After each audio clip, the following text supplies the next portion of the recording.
Gary Mulvihill is fearless when it comes to celebrating. Gary says it will be a much bigger leap of faith when he marries for the second time next year. All right! Yes, I see relating the skydive to this leap. You open the door and you look down and everything is so surreal. It just doesn't look like, there's anything really to be afraid of, but you take the jump anyway.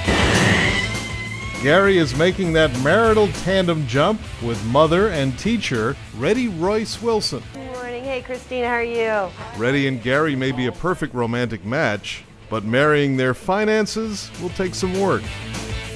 I admire him. He's so disciplined with how he's always managed his money, and I'd like to be more like that.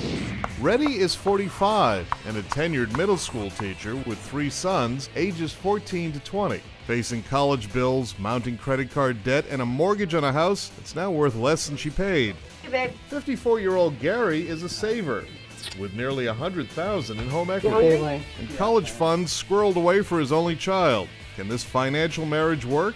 Financial planner Bill Keffer thinks so. Hi, Bill. They've handled money differently. Good morning. Reddy's been a little bit more of a live for today. Gary's been, sort of more buttoned down, saving and taking care of all that. But Reddy has a healthy teacher's pension that will help pay both their bills in retirement. Go to your corners when your group is set. Gary and Reddy can also save thousands by getting married. No more hour commutes to each other's homes in suburban Chicago. No more 2 houses. Gary hopes to sell his.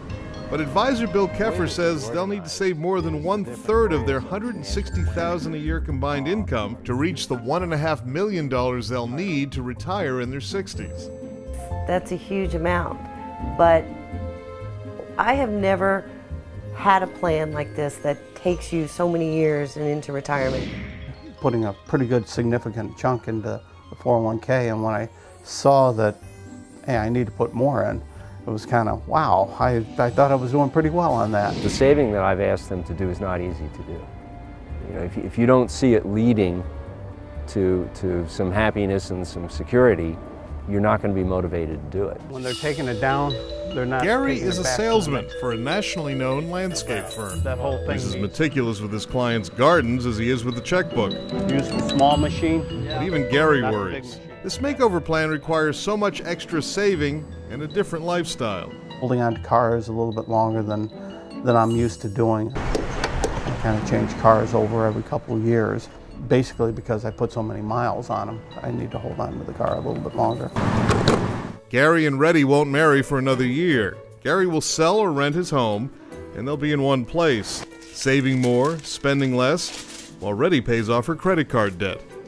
Basically living on a pretty inflexible plan, at least for the next 2 years, I'm a bit concerned about, because things come up that you don't plan for, and they're important. Bill Keffer has a suggestion for that.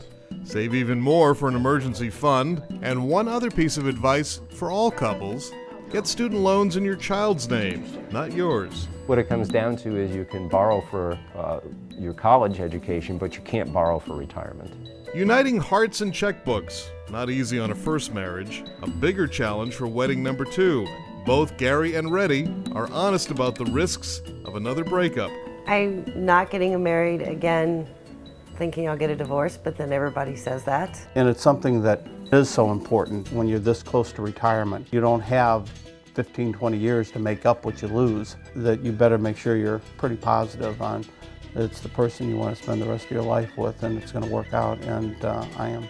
Having a life partner that you respect, that you love, who loves your kids, who makes you laugh, and you just know that you're not on your own anymore.